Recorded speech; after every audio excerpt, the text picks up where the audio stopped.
Here's how to graph a square root equation and how to find its domain and range. So let's start by graphing just the basic square root equation, y equals the square root of x. Basically, any other square root equation is going to come from this. So if you know how to graph this, then you're basically already halfway there. So remember that for graphing anything, what we can do is we can plug in numbers in for x, see what we get out for y, and then plot that on our graph. And if we just do that a few times, then it's going to give us our graph. But square roots are a little bit weird because we can put in things for x, but like let's say we put in 2 and we needed to find the square root of 2 or the square root of 3. Those are going to give us big decimal numbers, and we don't want to deal with decimals. So I know this is a little weird, but I think it'll actually make more sense to put in numbers for y and see what we get for x. That does basically the same exact thing. So let's just think about this logically, right? What if we put in 0 for y? What do we have to put in for x to get 0 for y? Well, to get 0 from a square root, we need to take the square root of 0, because 0 times 0 is 0. So we have 0 for x and 0 for y. That's just right in the middle of the graph, so that'll go right here. Now to get 1 for y, to get 1 is our answer here, what do we have to take the square root of? Well, to get 1, we can do 1 times 1. So the square root of 1 is 1. Now remember that x is the left and right line here, and then y is the up and down line.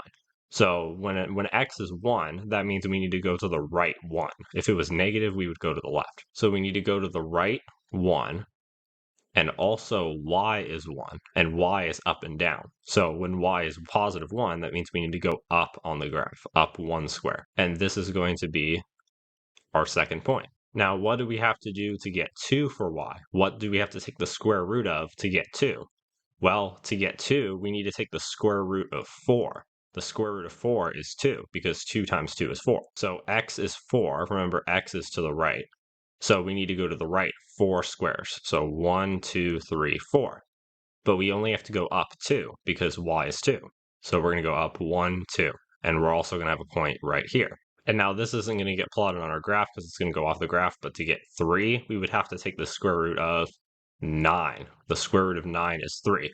But to get 9, we're going to have to go like all the way over here, and there would be a point like out here somewhere. So if we connect these up, you'll realize that a square root equation is kind of just like a parabola, but on its side.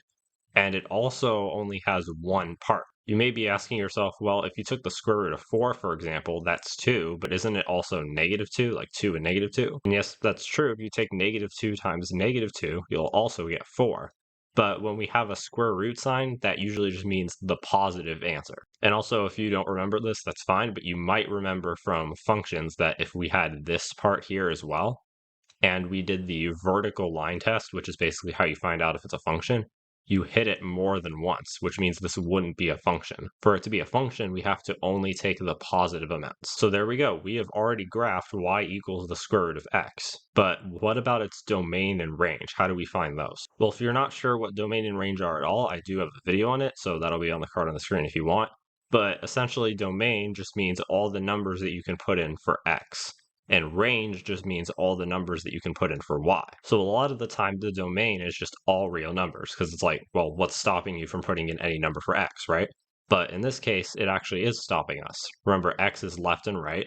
You'll see that the graph only starts once we get to 0 for x.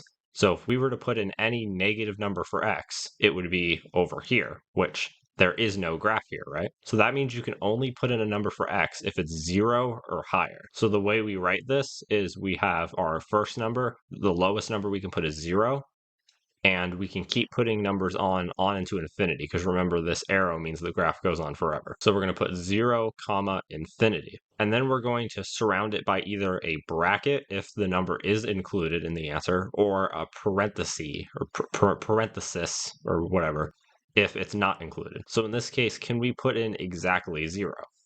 Yes, we can, right? If we put in exactly 0, we'll be right here.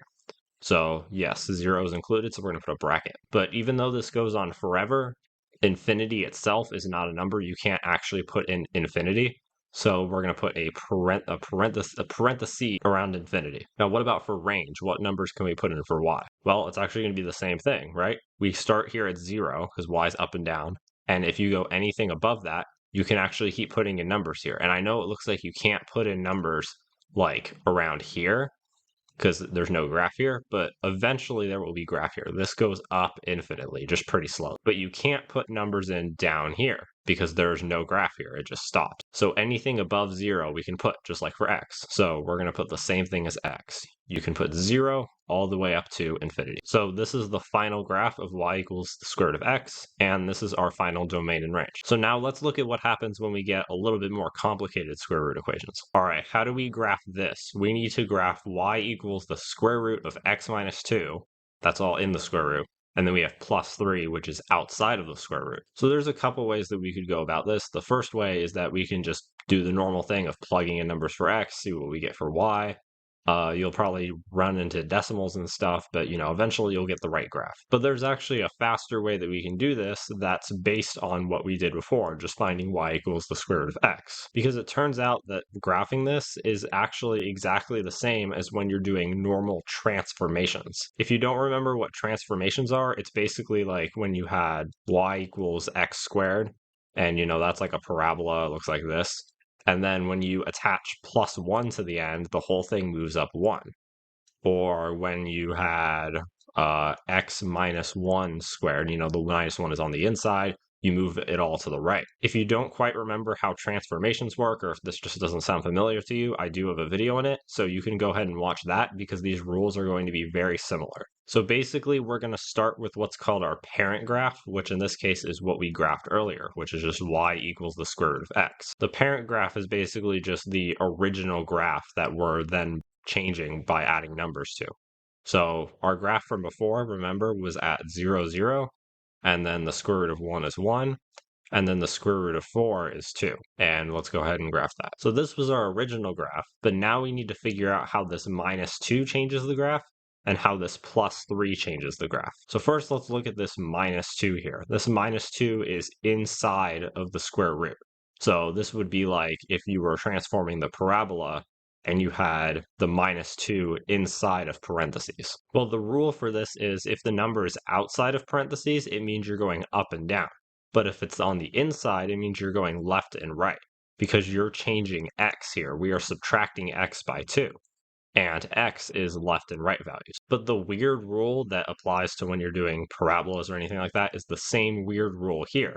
And that is when it's inside of the parentheses or inside of the square root, it's going to be the opposite of what you think. Normally, you're used to minus 2, meaning that you got to go to the left 2.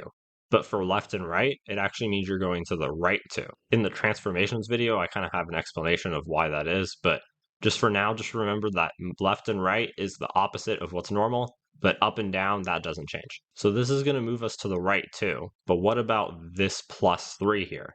Well, this plus 3 is outside the parentheses, or in this case, just outside the square root. And when it's outside, what you're doing is you're taking what we had before, right? This part here, and then you're adding 3.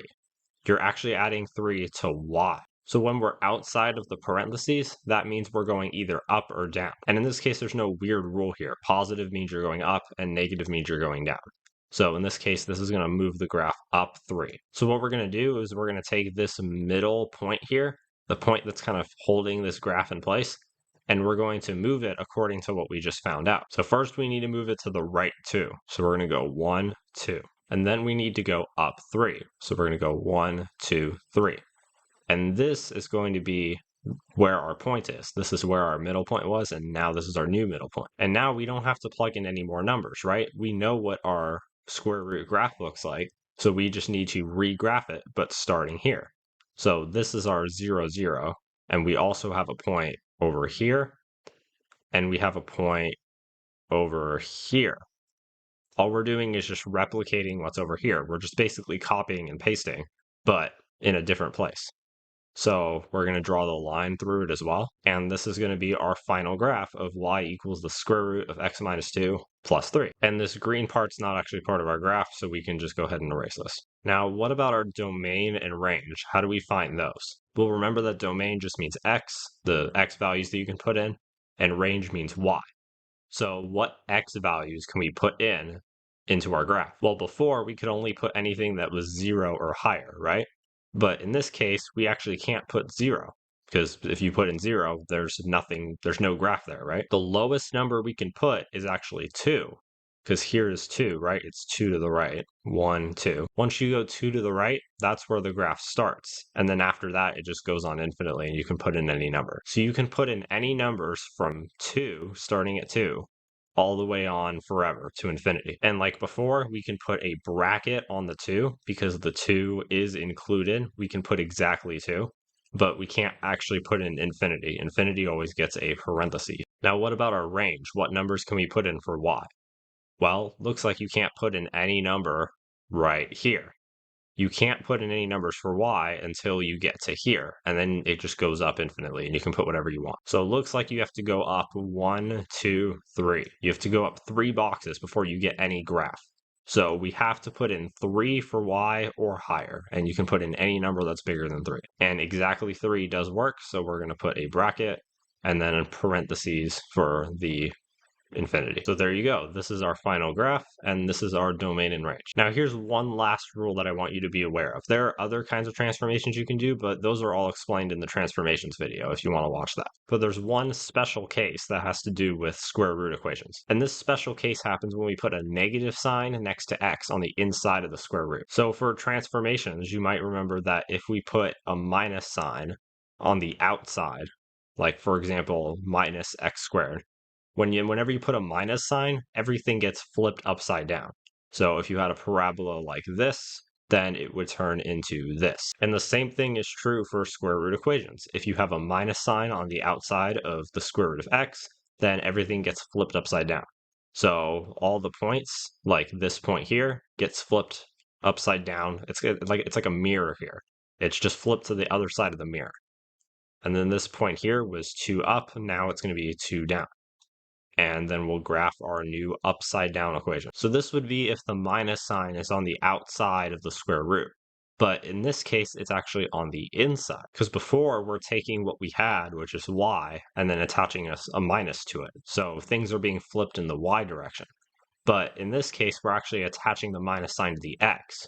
So we have to flip everything in the x direction, which is left and right. So we're going to do another mirror image thing, but it's going to be from the right to the left instead of from the top to the bottom. This big line here is going to be our mirror, and this point here is going to get flipped over to the left, and this point here is going to get flipped over to the left as well. I'm noticing it's 4 away from the mirror, so it's going to be 4 away from the mirror on this side. And then we're going to graph our new mirrored equation. So this is the graph of y equals the square root of negative x. And if you're wondering why this is not a thing with parabolas, it's because they're already symmetrical. If you have a graph like this, if you were to flip it around, it's already flipped, right? It's going to do absolutely nothing. So yeah, that's the only special rule for square roots. Everything else is the same. So now you know how to graph square root equations.